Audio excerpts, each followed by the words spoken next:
কারা কারা যুক্ত আছে সেটা কোনো ষড়যন্ত্রের অংশ কিনা সেটা যে আন্দোলনের গতিধারা এর মধ্যে বোঝা যাবে।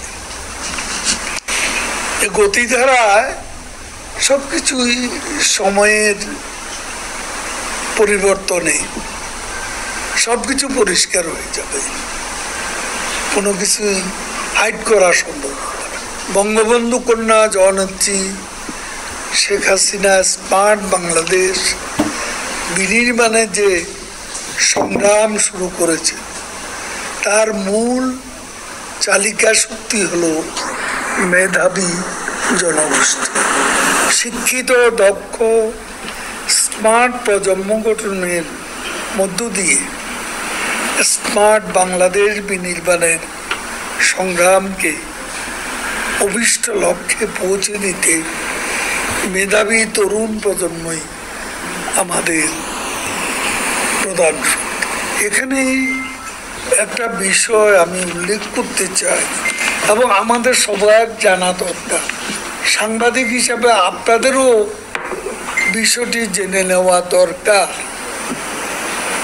যে এর আগে যে কোটা আন্দোলন বাংলাদেশে হয়েছিল সেই কোটা আন্দোলনের প্রথম সারির আমরা যতদূর জানি ৩১ জন নেতা তারা কিন্তু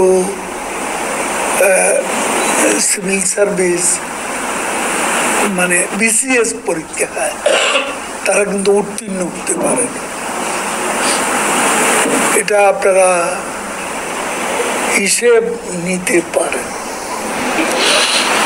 তারপর আমি যে পলিটিক্যাল বিষয়টা, এখানে পলিটিক্সের উপাদান যুক্ত হয়ে গেছে।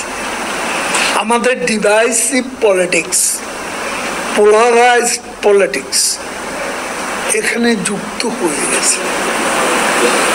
কারণ বিএনপি প্রকাশ্যেই এবং তাদের সমমনস্করা প্রকাশ্যেই তারা এই কোটা আন্দোলনের উপর ভর করেছে, তারা সাপোর্ট করেছে। প্রকাশ্যে সাপোর্ট করা মানে তারা এর মধ্যে অংশগ্রহণও করছে।